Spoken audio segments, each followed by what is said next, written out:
C'est dans un cadre sans public, sans effervescence, sans paillettes, avec ou sans masque que la Formule 1 commence sa saison 2020 en Autriche.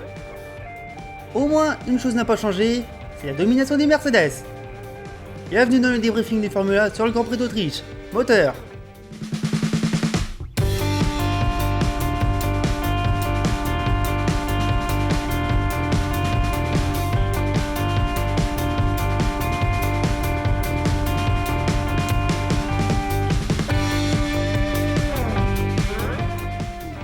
Salut tout le monde, je suis ravi de vous revoir pour ce premier rendez-vous de la saison. Enfin, ça y est, c'est parti pour cette saison de Formule 1, sous le signe, vous le savez, de ces conditions sanitaires exceptionnelles. Déjà, on l'a remarqué dès les premières images du paddock. On n'a pas ces motorhomes brillants et grandioses, juste des algécos pour les pilotes et le team manager. Et tout le monde est logé à la même enseigne. Il y a même des pilotes qui ont fait le choix de dormir sur place dans des caravanes spécialement aménagées pour eux. Bon, certains ont quand même choisi de rester à l'hôtel malgré tout. S'ils veulent couper, pourquoi pas. Mais n'empêche, l'idée des caravanes sur place, ça peut être une idée à l'avenir. C'est pareil pour les médias. Canal+ a par exemple envoyé Laurent Dupin et Franco Montagny sur place. Le reste de l'équipe est à Paris en studio. Très beau studio d'ailleurs. Sur le Sky Sports est presque au complet sur le circuit pour une couverture intégrale comme ils savent le faire. Bon, c'est normal, c'est vraiment les diffuseurs officiels de la Formule 1. On a pu voir aussi les pilotes répondre aux fans par écran interposé, les interviews sont différents, le calme est même présent. Je peux vous dire qu'après la première course qui était en Formule 3, ça fait bizarre. Ce silence, mais vraiment. Mais il est temps de rentrer dans le vif du sujet. Le premier Grand Prix de la saison, le Grand Prix d'Autriche sur le circuit de Spielberg, le Red Bull Ring, 4 km 138 que les pilotes boucleront 71 fois pour 306 km de course. 3 zones de DRS ce week-end. Et je vous l'annonce, l'affiche du circuit sera la même que le week-end prochain. Oui, ça sera la même. Bah oui, vous savez bien pourquoi. On va quand même faire un peu court sur les essais privés. Une grosse domination. Pas des flèches d'argent, mais des flèches noires, avec cette nouvelle couleur de carrosserie pour les Mercedes associée dans la lutte contre le racisme. Excusez-moi, les voitures dans la ferme de Stuttgart ont tout simplement dominé les débats. Et c'est ce qu'on va voir maintenant avec les qualifications. Générique. T'as vu, on a progressé, hein? Alors oui, se dire que la première ligne était jouée d'avance, oui, c'était facile. Oui, je sais, c'était facile. Mais malgré tout, il était intéressant de voir où se situeraient les autres car les qualifications étaient le seul moyen de se faire une vraie idée de la hiérarchie. Et bien sûr, la première ligne aurait pu être 100% Mercedes. Et la pole est pour Valtteri Bottas, la 12e pole de sa carrière malgré une sortie en fin de séance. C'est aussi la 112e pole position pour Mercedes en Formule 1. Le top 10, il s'affiche avec la belle performance de Norris entre les Red Bull. Lewis Hamilton porte en deuxième et relégué à la 5e place. Une bonne performance aussi pour les deux Racing Point, on en reparlera. Leclerc 7e devant Sainz et Ricciardo 10e. La suite de dinguerie qui s'affiche, pour faire pause pour consulter. Vettel devant les Alpha Tauri. Ocon pour son retour est qualifié 14e devant les Haas. Les Williams et les Alfa Romeo se partagent les dernières lignes. Alors ce qui nous a surpris et inquiété pour le coup, c'est cette contre-performance de Ferrari. Mais à plus d'une seconde des meilleurs temps. Tu te demandes comment elle peut rivaliser au plus haut. Alors, ce qui se passe chez Ferrari, ça j'y reviendrai dans le bilan des équipes. Ça sera un peu plus tard dans la vidéo. Il y en a aussi un qui nous a surpris également. C'est Lando Norris intercalé entre les Red Bull. Alors, je ne sais pas si c'est un one-shot, mais il faudra attendre les prochaines courses pour le confirmer. Mais il n'empêche, une belle qualification du jeune pilote anglais. Son résultat en course, on va en parler après, mais la qualification quand même, ce qu'il a fait, c'est génial. On n'aurait pas en rester là pour les qualifications, mais samedi soir, c'est une drôle d'affaire qui a commencé. Mais vraiment. Lewis Hamilton est convoqué chez les commissaires pour 2 actions qu'il a commises en piste. La première, bien sûr, est de ne pas avoir ralenti sous drapeau jaune lors de la sortie de Bottas. Et la deuxième est d'avoir gagné un avantage en piste en sortant large dans le virage 10. Ces 2 actions ont eu lieu en Q3. D'ailleurs, on va commencer par cette action de sortie large dans son premier chrono en Q3. Bon, c'est bien simple, son chrono a été annulé. Ça a mis 4 heures. Et comme son deuxième tour était le plus rapide, il a pu conserver son résultat, deuxième. Mais bon, le problème c'est que le pilote anglais n'aurait pas assez ralenti lorsque Bottas est sorti de la piste. Hamilton s'est défendu en disant avoir vu des drapeaux verts et des drapeaux jaunes. Et ce qui est vrai, ça a été prouvé en vidéo, ça a été consulté par les commissaires. Et effectivement, d'un côté, on pouvait retrouver un drapeau jaune, comme sur l'écran que vous pouvez voir, et de l'autre, des drapeaux verts, que ce soit en vrai, en lumière. Alors, il fait quoi le pilote? Il accélère pas? C'est un peu la confusion quand même. C'est là-dessus que s'est basé le premier jugement de la FIA. Premier jugement, hein. Ils ont décidé de ne pas donner de pénalité pour Lewis Hamilton. Bon, on s'en est contenté. Sauf que Red Bull, 1 heure et demie avant le départ, demande à la FIA de revoir sa copie, en apportant des preuves supplémentaires pour montrer qu'Hamilton doit être pénalisé. Enfin, Red Bull a bien joué parce qu'ils ont utilisé une image qui a été publiée sur le compte Twitter officiel de la Formule 1. Les captures d'images que vous voyez sont issues d'un tweet qui a été diffusé sur le compte officiel de la F1, qui démontre pourquoi Hamilton, à la base, n'a pas été pénalisé. Alors déjà, c'est salaud comme action de la part des Autrichiens, qui avaient déjà porté réclamation vendredi soir contre Mercedes et le fameux DAS. Mais de plus, c'est le retour de veste de la FIA. C'est pas mieux non plus. Ça prouve que les officiels réagissent encore, une nouvelle fois, de manière bancale. C'est ridicule, c'est pas solide et c'est ridicule. Bon, après tout ça, je ne crois pas que ce soit utile de dire que la FIA avantageait Mercedes. Bon, on l'a vu encore ici avant le départ de la course. Et puis, franchement, si la FIA voudrait avantager les équipes, je pense que Ferrari serait plus haut, si vous voyez ce que je veux dire. Ça, c'était vraiment pour clôturer la qualification. Il est temps à ce qu'on attendait, mais vraiment depuis longtemps, il est temps de passer à la course. Et c'est maintenant. On a pu voir à quoi ressemblait cette mise en grille post-Covid. Et la seule chose qui marque, bon je vous l'ai dit, c'est le calme qui plane autour malgré toute l'effervescence sur la grille. L'action haine racisme et l'hymne national massacré passé, il était temps de passer à la course. C'était long, j'étais impatient, je sais pas vous mais moi j'étais impatient. Un seul pilote du top 10 partait en pneu médium, c'était Max Verstappen. Tout comme les autres pilotes hors du top 10 d'ailleurs. Red Bull misait vraiment sur une stratégie agressive en ce début de course. Mais vraiment.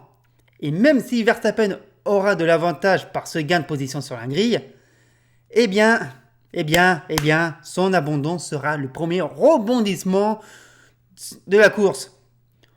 En vain pour le pilote hollandais qui ne gagnera pas une troisième fois d'affilée le Grand Prix d'Autriche. Alors je ne sais pas si c'est un problème électrique ou hydraulique. Même pendant son arrivée au stand et pour essayer de repartir, ils ont essayé de changer son volant.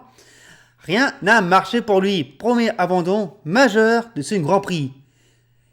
Et pourtant, ce qui est arrivé à Verstappen ne sera pas un cas isolé. Oh non! Parce que les problèmes, presque tout le monde en a connu. Et c'est là où on peut voir que personne n'était vraiment à l'abri du moindre souci. Que ce soit des problèmes mineurs pour Ricciardo et Stroll, qui sont un peu anecdotiques, il y en a quand même 2 qui ont connu le même problème. Et dans la même équipe. Ça se passait chez Haas. Plus de freins sur les 2 voitures de l'équipe américaine. C'est Magnussen qui a eu le plus chaud en les perdant en plein freinage. Et heureusement qu'à cet endroit au virage de Remus, il était du côté gauche de la piste avec Ocon à sa droite. Parce que si la position des 2 voitures était inversée, là on pouvait se retrouver avec un remake de l'accident Edsfeld de Sato au même endroit en 2002. Heureusement, rien de tout ça. La direction de course décide même de faire sortir la voiture de sécurité. Bon, certains ne l'ont pas jugé utile au vu de l'endroit où on pourrait retrouver la Haas de Magnussen. Mais franchement, je ne pense pas que ce soit le bon moment de prendre un autre risque après ce qu'on a vu. C'était peut-être pas le bon moment. Bien sûr, qui dit voiture de sécurité dit arrêt au stand. Et chez Mercedes, On a encore réussi un double arrêt bien maîtrisé, ce qui prouve le niveau où se situe l'équipe allemande. Mais bon, la sérénité ne tournait pas rond chez eux, parce qu'à plusieurs reprises, on a entendu le garage demander à ses pilotes d'éviter de passer sur les vibreurs, en raison de capteurs qui seraient défectueux sur la voiture.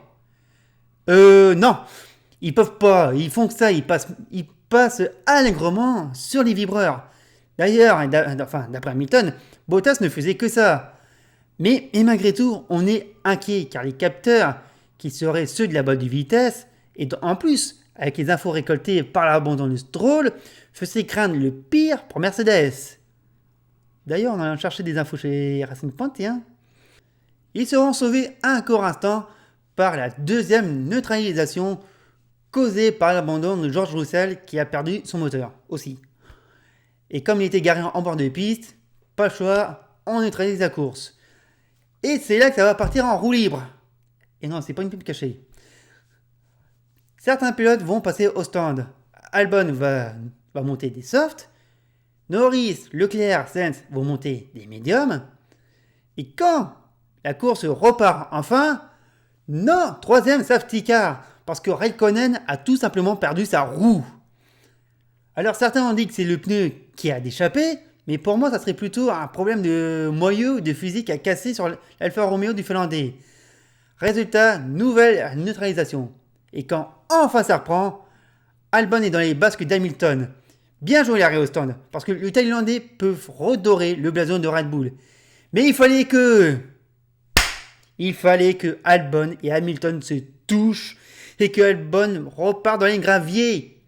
Bis repetita du Brésil 2019. Mais à tous les niveaux. Albon pouvait réussir un dépassement incroyable à cet endroit. Mais Hamilton lui a presque fermé la porte. Limite, je pourrais même considérer ça comme un fait de course. Et comme c'est du déjà vu, je sais pas. Quoi qu'il en soit, le Britannique va écoper de 5 secondes de pénalité. Vraiment pas la journée pour le pilote anglais. Mais du coup, derrière lui, ça va devenir fou. Parce que déjà, les McLaren vont se battre entre elles. Il y a Perez qui se prend également une pénalité de 5 secondes, mais pour une autre raison, et qui se voit attaquer de toutes parts. Alors ça pouvait arranger Hamilton, tout ça, car au moment où il a reçu sa pénalité, il pouvait théoriquement finir 6ème. Mais vu la bataille qu'il y avait pour être sur le podium, c'est devenu fou. Il a pu regagner quelques places. Et même ce résultat est fou. Parce que le podium de ce Grand Prix d'Autriche, le voici. Victoire de Bottas, sa 8ème en carrière, devant Charles Leclerc, bien remonté, et Lando Norris qui crée la surprise en finissant 3ème. La suite du classement avec Hamilton 4ème, Sainz 5ème, Perez descendu à la 6ème place. Les Normands, Pierre Gasly, Esteban Ocon 7ème et 8ème, Giovinazzi 9ème et Vettel qui ferme la marche. Et le meilleur tour, dans le dernier d'ailleurs, revient à Lando Norris. Une course de fou, je vous dis. Tous ces rebondissements, ces actions en piste, ce résultat improbable. D'ailleurs, on va faire le point sur les équipes et leurs résultats respectifs. On lance une générique, c'est maintenant. À un tour des équipes, vous allez voir les pilotes s'afficher et on commence avec ceux qui ont dominé ce premier week-end autrichien. Eh bien, c'est Mercedes. La maîtrise presque parfaite avec un circuit qui ne convient pas encore à Hamilton. C'est bien simple, pas de podium pour lui depuis 2016 et qui aura tout connu dans cette journée. Entre les pénalités, les accrochages, c'était pas sa journée pour lui. D'ailleurs, pour son accrochage avec Albon, il s'est excusé au micro de Canal+, ce qui prouve que ce n'était pas intentionnel. Mais ça reste malgré tout, après tout ça, ça reste malgré tout le Hamilton que l'on connaît, qui va se battre pour la gagne. Et on verra ce que ça donnera le week-end prochain, en espérant pour lui que tout se passe mieux. Du côté de Valtteri Bottas, eh bien le Finlandais, il commence très fort sa saison. Pole et victoire le même week-end. C'est peut-être le seul qui peut rivaliser avec Hamilton. Et apparemment, ça aurait déjà commencé. Parce que certains ont vu qu'il aurait volontairement ralenti pour qu'Hamilton soit relégué encore plus loin avec cette pénalité de 5 secondes. Bon, je ne sais pas si c'est vrai. En tout cas, ça n'a pas marché. Mais si c'était vraiment intentionnel, ça veut dire une chose. Il est prêt à affronter Lewis, il ne lui fera pas de cadeau. De là à retrouver un duel comme à l'époque avec Rosberg, c'est difficile à dire pour l'instant. On n'a qu'une course.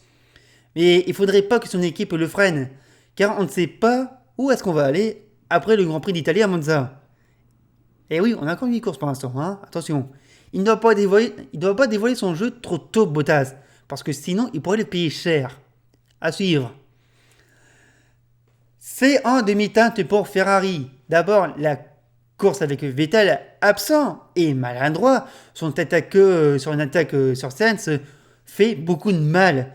Et pourtant, sa manœuvre a été osée. Ça aurait pu fonctionner. Bah non, il s'y mit tout seul. Et sa remontée dans le peloton sera un calvaire pour décrocher un petit point en finale. Tout se mal pour rien. Ça n'a pas marché pour lui ce week-end. Et, et là où personne n'était pas prêt, bah, c'est la deuxième place de Leclerc.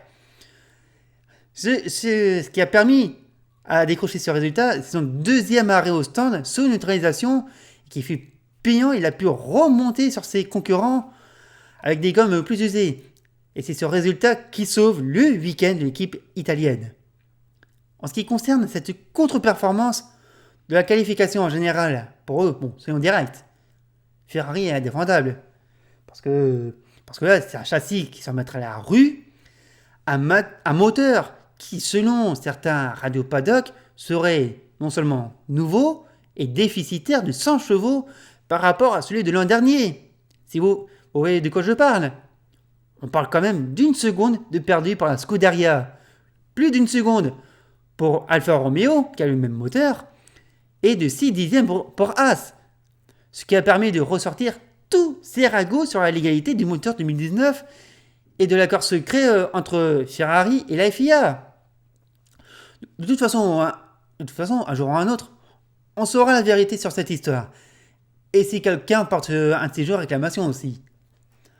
En espérant quand même que les évolutions qui sont attendues dans 15 jours en Hongrie apportent quelque chose de nouveau pour la Scuderia. Et pour l'instant, c'est inquiétant pour eux. Très inquiétant même.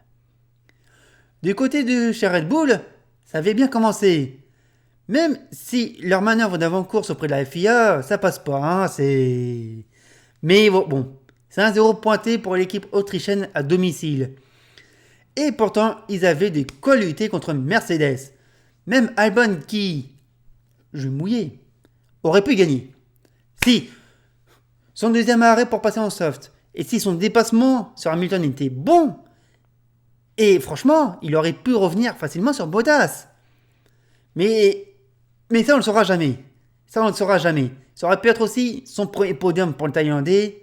C'est encore partie remise pour lui.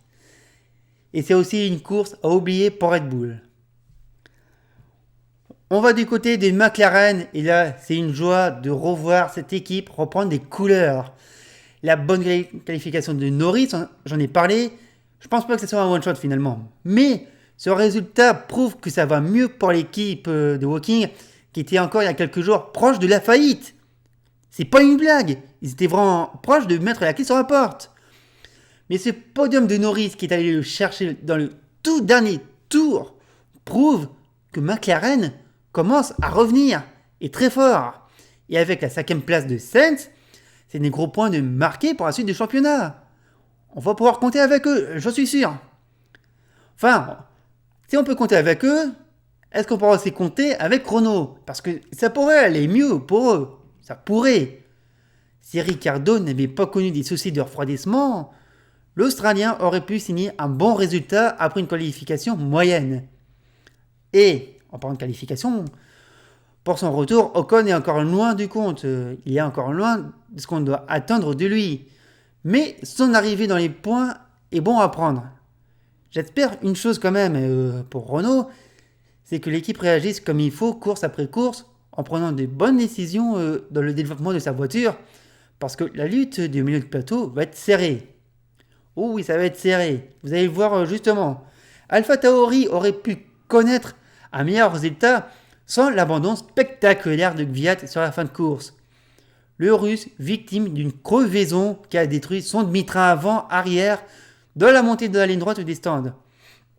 La 7ème place de Gasly est un bon résultat pour eux après un samedi compliqué et j'ai peur que ça le devienne au fur et à mesure de la saison parce que l'équipe italienne pourra régresser au fur et à mesure si la voiture n'évolue pas rapidement, à moins d'un coup d'éclair de ses pilotes qui en sont capables.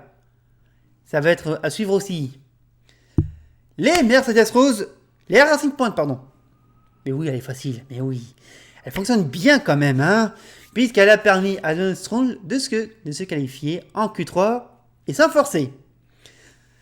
Mais la fiabilité a joué des tours. Déjà, quand on voit la fumée dégagée par les voitures au départ, bizarre quand même. Et malgré la pénalité de Perez, qui n'aura rien changé à son résultat final, c'est peut-être une équipe qui pourrait être un bon outsider pour être 3ème ou 4ème force du plateau. Mais pour ça, c'est la même chanson que pour AlphaTauri et pour les autres. La voiture, faut qu'elle soit développée. Voilà. Alfa Romeo, cette fois, qui commence à descendre dans le classement et qui est dans le flou par la suite du championnat. Parce que voilà, les courses, on va les enchaîner très vite et ça va sûrement faire très mal pour l'équipe italienne. Parce que je pense qu'ils auront vraiment du mal à progresser cette saison. Et l'abandon de Raikkonen, qui a perdu sa roue, ne va pas arranger la chose. Mais heureusement, Antonio Giovinazzi, qui a été malgré tout bien, qui a quand même pu marquer des points, mais qui fut un peu invisible en course, ça va être compliqué, ça va être très dur pour eux quand même. Ça va être dur. As. Bon, pour commencer, il faut qu'ils changent de fournisseur de frein, ceux-là. Parce qu'ils ont déjà eu une alerte le vendredi avec Grosjean. Et là, que les deux voitures rencontrent le même problème en course, bah non, ça va pas. Ça va pas du tout. Et pour ne pas arranger la chose, la voiture, elle est nulle part. Elle est pas là. C'est une voiture qui va pas bouger, quoi. C'est une équipe qui va régresser même. Ça ne sera pas étonnant d'apprendre en fin d'année As quitte la Formule 1. À mon avis, ça ne sera pas déconnant. Et on va terminer avec Williams, qui n'est plus ridicule et qui peut être enfin en lutte contre les autres. Même si c'est encore derrière pour l'instant. Mais l'équipe anglaise est sur la bonne voie et ça nous fait plaisir. Après la course en elle-même ne fut pas du tout repos pour Russell et Latifi. Et d'ailleurs, le Canadien a encore du mal à trouver un rythme pour sa première course en Grand Prix. Et chose pénible pour lui, c'est le seul pilote à ne pas avoir marqué de points en course. Et ça fait mal. Mais on peut voir quand même que l'équipe de Grove commence à aller mieux. C'est pas encore flagrant. Ça se voit pas comme ça. Mais ils vont revenir. Progressivement, mais ils vont revenir. Voilà tout ce qu'on peut dire sur les... Voilà pour le tour des équipes. Oui, c'est allé un peu vite pour certains, mais bon, pour d'autres, il y avait beaucoup de choses à dire. Il est temps maintenant de passer au classement du championnat. C'est parti. Ce premier classement de championnat, c'est le classement de la course. Bottas en tête avec 25 points devant Leclerc et Norris qui engrange un point avec le meilleur tour, suivi d'Hamilton, de Sainz et Perez. Gasly, Ocon, Giovinazzi et Vettel ferment le top 10. En deuxième partie du tableau, on retrouve Latifi, Kvyat, Albon, Raikkonen, Russell, Grosjean, Magnussen, Stroll, Ricciardo et Verstappen.